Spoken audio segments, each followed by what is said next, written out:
주일 부모님 감사합니다. 우리 힘차게 박수하겠습니다. 감사합니다.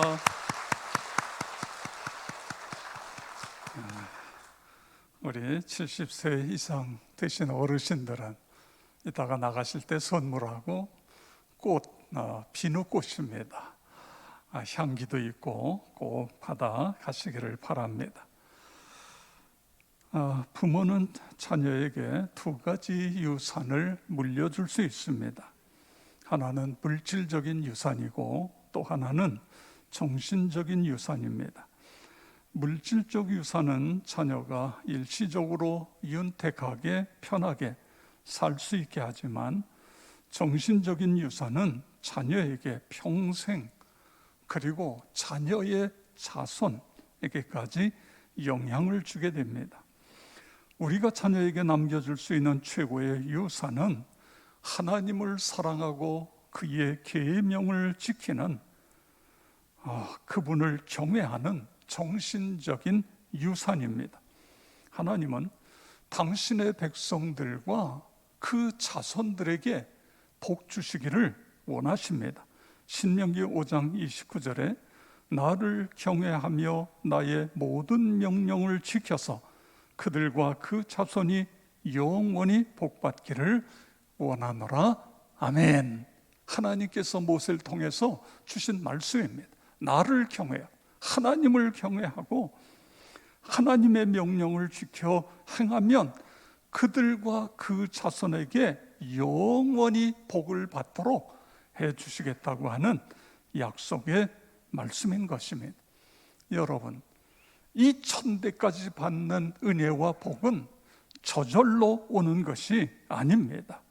일주일에 하루 교회 나와서 예배 드린다고 자동적으로 와지는 것도 아닌 것입니다. 오늘 말씀처럼 전심으로 여호와를 경외하고 그분의 말씀에 순종할 때에 그렇게 되어지는 것입니다.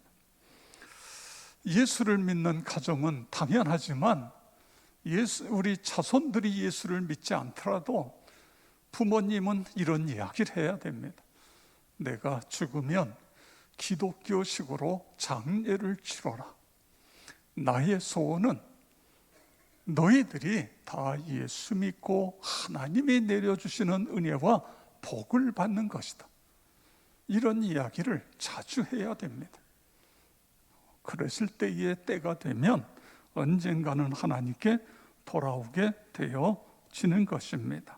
성도 여러분, 우리가 이 정신적인 유산 여호와 하나님을 경외하고 그 말씀을 가지고 살아가는 이 일에 함께 힘써 주시기를 바랍니다. 오늘은 오보이 주일. 현재 우리 나라의 문제가 무엇이라고 생각이 됩니까? 정치, 경제, 군사, 교육 등등 열거한 이런 모든 것들이 문제임에 틀림이 없습니다. 그런데 가장 큰 위기는 가정의 위기인 것입니다. 가정은 사회와 국가의 기초입니다. 기초가 부실하면 무너집니다. 가정이 부실하면 사회와 국가가 무너져 내리는 것입니다. 그래서 가화 만사성, 가정이 화목하면 만사가 잘 된다. 수신, 제가, 치국, 평천하, 자신의 몸과 마음을 바르게 한 사람이 가정을 다스리고 가정을 잘 다스린 사람이 나라를 잘 다스릴 수 있어서 그래서 천하가 평화로워진다. 그런 말씀인 것입니다. 가정이 너무너무 중요합니다. 우리 사회의 갖가지 문제 해답이 가정에 있습니다. 어떻게 해야 건강한 가정 세울 수 있습니까? 건강한 가정을 세우는 중요 요소 중에 하나가 실천인 것입니다. 우리 한번 영상에 떠 있는데 같이 읽겠습니다. 효가 살아나야 가정이 살고 나라가 산다. 할렐루야. 그렇습니다. 효가 살아야 가정이 살고 나라가 살 수 있는 것입니다. 효가 살아나면 교회와 사회와 국가가 더 건강해질 수 있게 되어지는 것 믿으시기 바랍니다. 자, 그러면 오늘 성경에서 말씀하고 있는 이 효 실천, 효를 실천하면 어떤 일들이 일어나게 되어질까요? 신명기 5장 16절 함께 읽겠습니다. 너는 네 하나님 여호와께서 명령한 대로 내 부모를 공경하라. 그리하면 네 하나님 여호와가 네게 준 땅에서 내 생명이 길고 복을 누리리라. 아멘. 오늘 이 말씀은 10계명 중에 제5계명입니다. 내 부모를 공경하라. 그리하면 여호와가 내게 준 땅에서 내 생명이 길고 복을 누리게 되어진다. 이 말씀을 재해석해서 바울은 에베소 6장 1절에서 3절에 이렇게 표현해요. 자녀들아 주 안에서 너희 부모에게 순종하라. 이것이 옳으니라. 내 아버지와 어머니를 공경하라. 이것은 약속 있는 첫 계명이니 이로써 내가 잘되고 땅에서 장수하리라. 아멘. 여기에 약속 있는 첫 계명, 이것은 부모에게서 순종하고 공경하면 부모를 내가 잘되고 땅에서 장수하는 것, 이것은 약속 있는 첫 계명이다. 약속 있는 게 뭐예요? 잘되고 땅에서 장수하는 하나님의 약속이 있는 첫 계명이라는 건 인간에게 주신 계명 중에 첫 번째 부모 공경 제5계명이라고 하는 그런 말씀인 것입니다. 여러분, 그렇게 됨으로 말미암아 땅에서 잘되고 장수의 복을 누리시기를 주의 이름으로 축복합니다. 헨리 포드를 자동차의 왕 이렇게 불러요. 그가 이제 자동차를 다량으로 생산해낼 수 있는 체계를 갖추게 됐는데 여기에 일화가 있습니다. 어머니가 갑자기 병드시고 이 병이 급속도로 악화되는 거예요. 그래서 말을 타고 읍내로 달려가서 의사를 모시고 집에 왔는데 그 사이에 어머니가 돌아가셨어요. 너무너무 슬프고 아프고 어떻게 하면 좀 어머니 나와 같은 이런 경우에 이런 분들을 빨리 병원에 가서 의사를 모시고 올까? 또는 환자를 직접 병원으로 모시고 갈 수 있는 방법이 뭘까? 이걸 연구하다가 자동차를 발명하게 되어졌다. 그런 이야기인 것입니다. 그가 이런 의미심장한 말을 했어요. 성공의 비결이 있다면 그것은 타인의 입장이 되어서 생각하는 것이다. 그러니까 본인은 어머니가 돌아가신 걸 생각하면서 자기와 같은 사람들이 있을 때 이 문제를 어떻게 해결할 것인가, 타인을 생각하다가 자동차를 대량으로 생산할 수 있는 시스템을 만들게 되고 엄청난 부자가 되었다. 이런 이야기인 것입니다. 여러분, 록펠러 이야기 잘 아시잖아요. 너무너무 가난한 가정에서 성장했어요. 근데 어머니께서 돌아가시면서 유언을 합니다. 사랑하는 아들아, 내가 너에게 물려줄 유산은 없는데 대신에 믿음의 유산을 물려준다. 세 가지 기억해라. 첫째는 반드시 주의를 지켜라. 맨 앞자리에 나와서 예배를 드려라. 두 번째는 11조 생활을 반드시 해라. 세 번째는 어떤 경우든지 목사님을 성심껏 섬겨라. 목회 잘 하시도록 도와라. 록펠러는 평생 동안 어머니가 남겨주신 유언 세 가지, 이걸 실천하려고 애를 쓰고 노력했더니 세계 최고의 갑부가 되어진 거예요. 이 회사 안에는요 11조를 따로 계산하기 위한 하나의 과거가 설치가 됐다 그거예요. 너무너무 수입이 많아가지고 그런 일화가 있습니다. 어머님의 은혜를 잊지 않기 위해서 미국의 허드슨 강 옆에 리버사이드 철치 대리석으로 멋있게, 그래서 뉴욕을 여행하는 사람들은 다 이곳을 다 가서 관광하게 되어지는 것입니다. 여러분, 구약의 룻을 보세요. 모압 여자예요. 이방 여자예요. 그런데 예수님의 족보에 들어가 있잖아요. 다윗의 조상이잖아요. 어떻게 그럴 수 있어요? 이방 여자가. 효입니다. 남편은 세상을 떠나고 혼자 된 과부, 시어머니, 자기도 과부지만 시어머니, 아무것도 없는 시어머니를 효도하기 위해서. 그랬더니 하나님이 보시고 하나님께서 그렇게 복을 내려 주신 것을 볼 수 있는 것입니다. 성도 여러분, 우리가 효를 실천하면 땅에서 잘되고 장수한다. 이것은 약속 있는 첫 계명, 하나님의 약속이다. 여러분 믿으시고 그렇게 되는 가정이 되어지기를 축복합니다. 자, 그러면 어떻게 해야 효를 잘 실천할 수 있을까요? 성경을 통해 배우는 효 실천 방법, 첫째는 순종입니다. 그런데 성경 말씀대로 부모에게 순종하는 것입니다. 에베소 6장 1절에 보면 자녀들아 주 안에서 너희 부모에게 순종하라. 이것이 옳으니라. 아멘. 여러분, 예수님 보세요.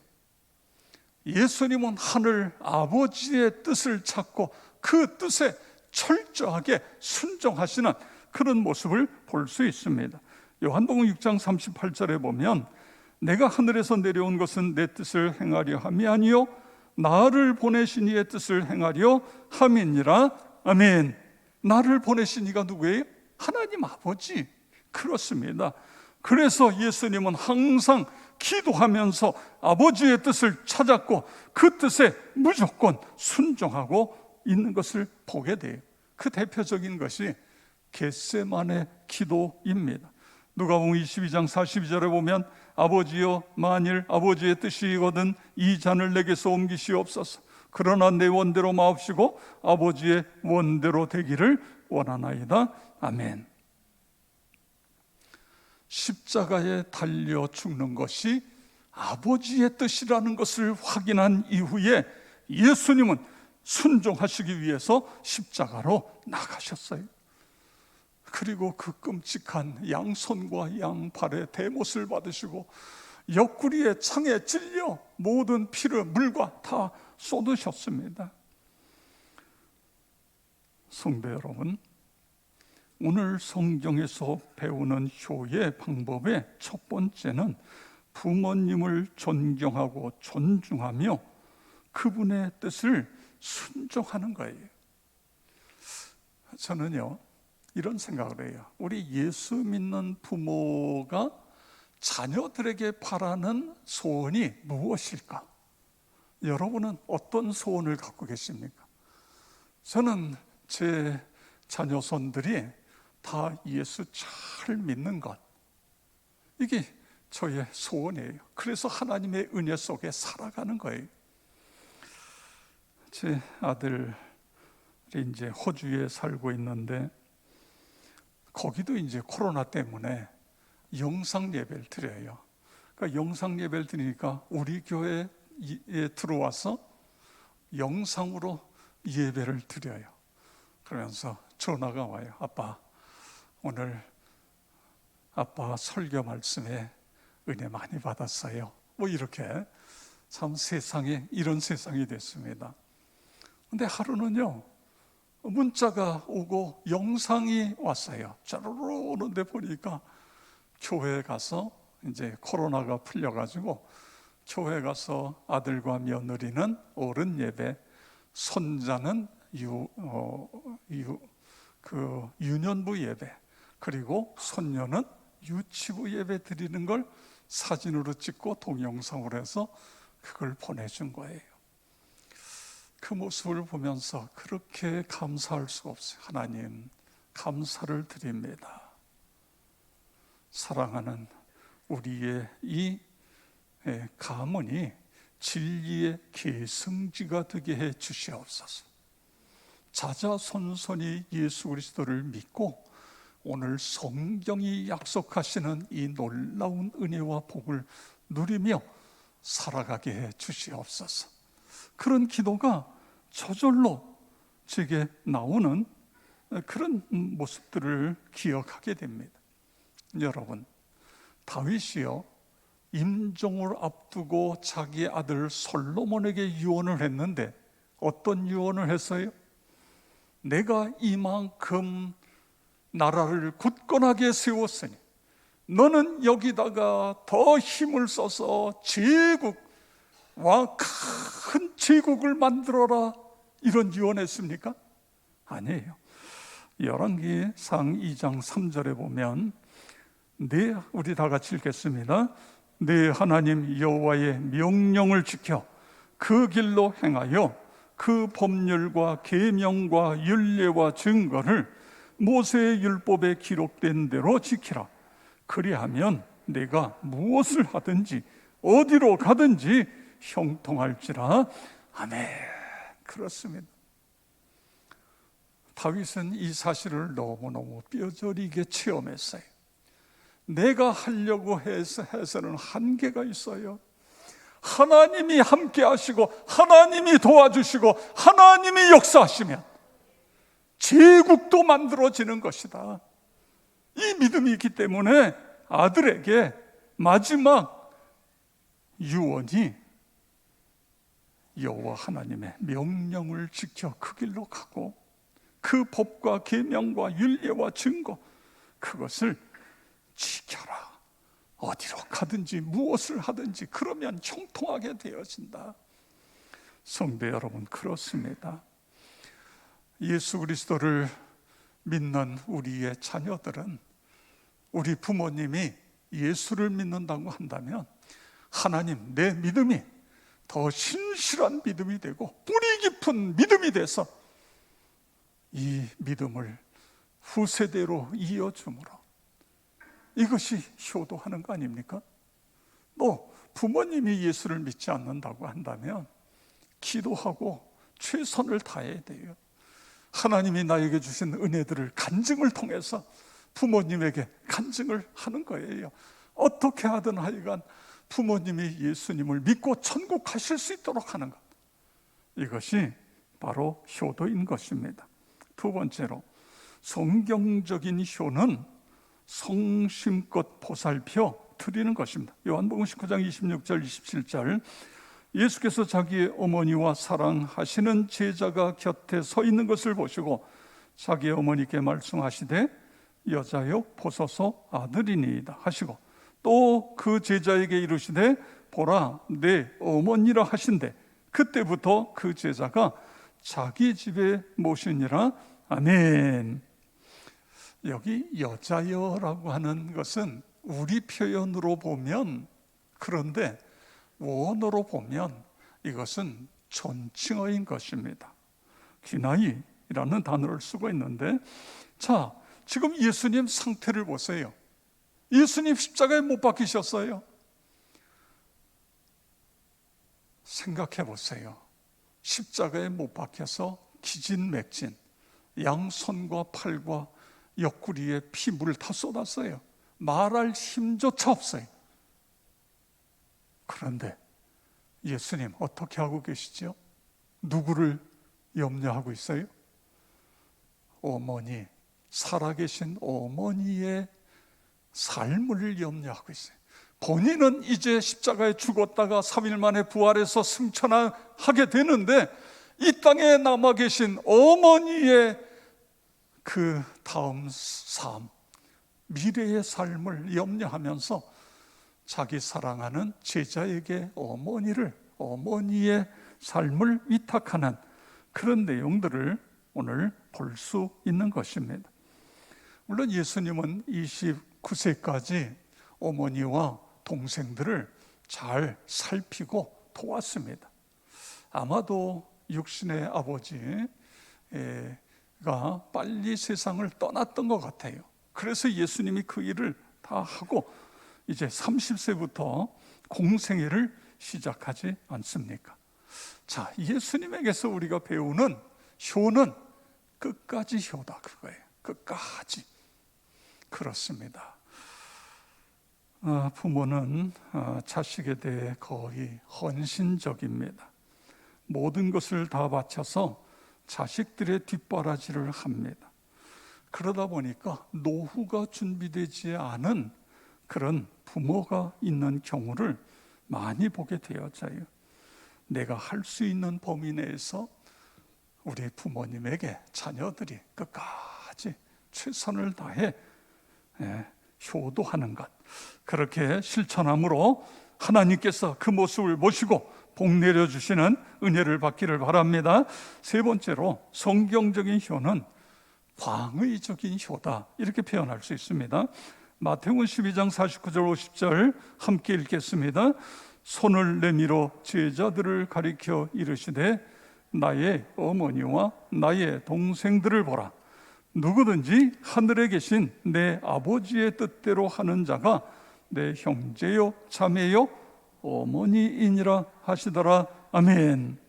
자, 이 말씀 속에서 우리가 찾아야 될 진리는 내 부모가 중요하고 내 형제도 중요해요. 그런데 거기서 끝나는 게 아닙니다.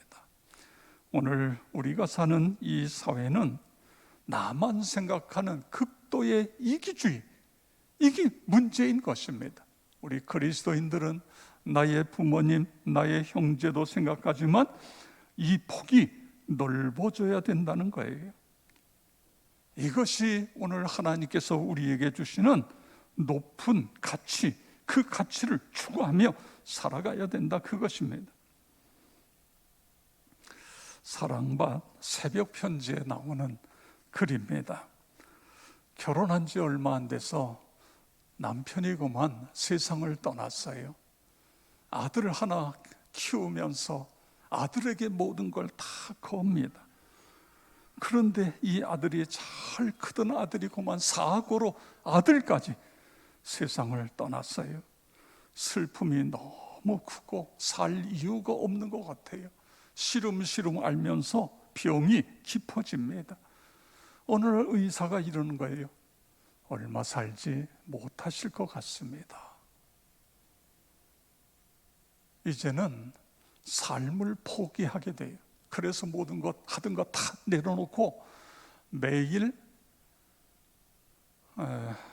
꽃다발 2개를 가지고 남편, 옆에 있는 아들, 묘를 찾아가요. 묘를 찾아가서 묘에다가 꽃다발을 놓고 여보, 나도 이제 조금 있으면 당신 곁으로 올 거야. 그리고 가요. 그 다음 날도 매일 그래요. 근데 그것을 옆에서 관심 있게 지켜보고 있던 그 묘지 관리인이 하루는 옆에 와서 어렵게 이야기를 합니다. 사모님, 산 사람은 살아야 됩니다. 이제 그만 슬퍼하세요. 마음을 다잡으세요. 그런데 산 사람은 살아야 된다는 이야기를 듣는 순간 의사의 이야기가, 이제 얼마 못 산다는 이야기가 나오면서 거기서 통곡하면서, 그런 얼마 시간이 지난 다음에 진정이 됐을 때에 그 관리인이 그런 이야기를 하는 거예요. 죽은 사람은 꽃을 보거나 향기를 맡을 수 없잖아요. 그 꽃을 병원에 있는 환자에게 주면 환자들에게 굉장히 큰 기쁨이 될 텐데요. 그리고 이 여인은 그 자리를 떠나요. 그리고 몇 달 후에 나타났는데 건강한 모습으로, 웃는 모습으로 나타난 거예요. 깜짝 놀랐어요.